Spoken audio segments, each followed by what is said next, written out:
Bilang patuloy na suporta ng pamahalaan sa sektor ng edukasyon, gagamiting mainam at kapaki-pakinabang ang artificial intelligence sa magiging malaking tulong para sa mga mag-aaral, guro at mga magulang.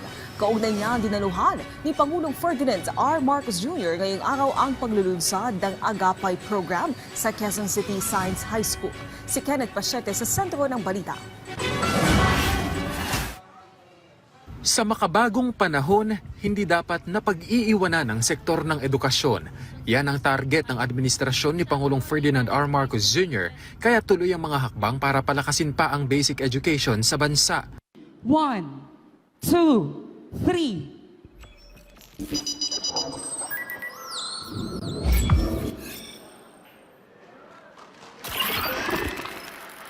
Kabilang na riyan ang paglulunsad ng Accelerating Governance and Adaptive Pedagogy through Artificial Intelligence o Agapay na pinangunahan mismo ng Pangulo.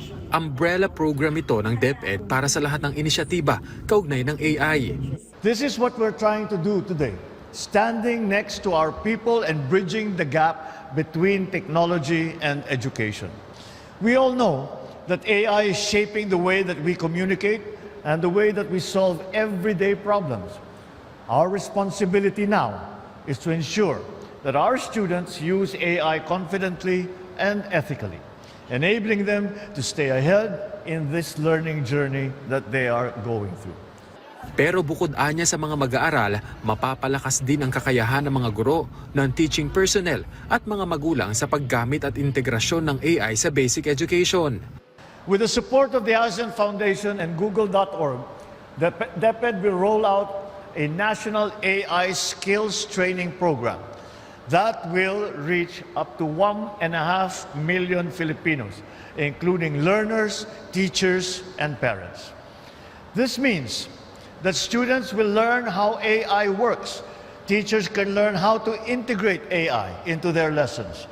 And parents can guide their children in using AI safely and wisely at home.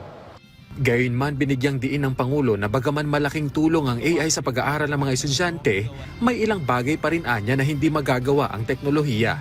Technology cannot replace discipline. It cannot replace effort. It cannot replace the habit of showing up prepared and ready to learn. It cannot replace hard work. That is how we build a bagong Pilipinas, one that is enabled by technology and powered by Filipinos who choose to learn, to work, and to aspire for a better future for all. I wouldn't be too dependent on it since AI nga po, it's only there po to help us and not replace us. We are very grateful because this is an opportunity for us, teachers and students, to really apply this artificial intelligence in our educational system. I think it will be a great help for us.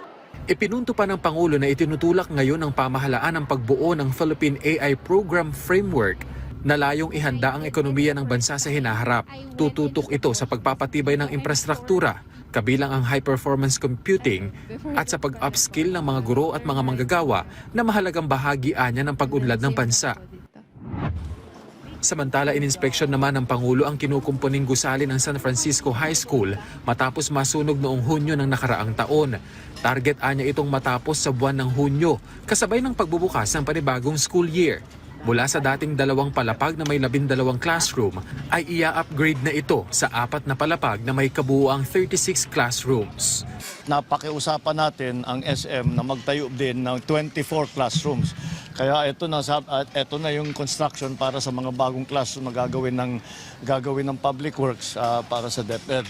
Pinangunahan din niya ang pagsasagawa ng Yaman ng Kalusugan Program o Yakap Caravan sa naturang eskwelahan, kung saan nakatanggap ang nasa 200 mga guro at estudyante ng libreng konsultasyon, gamot, vision screening at lab tests.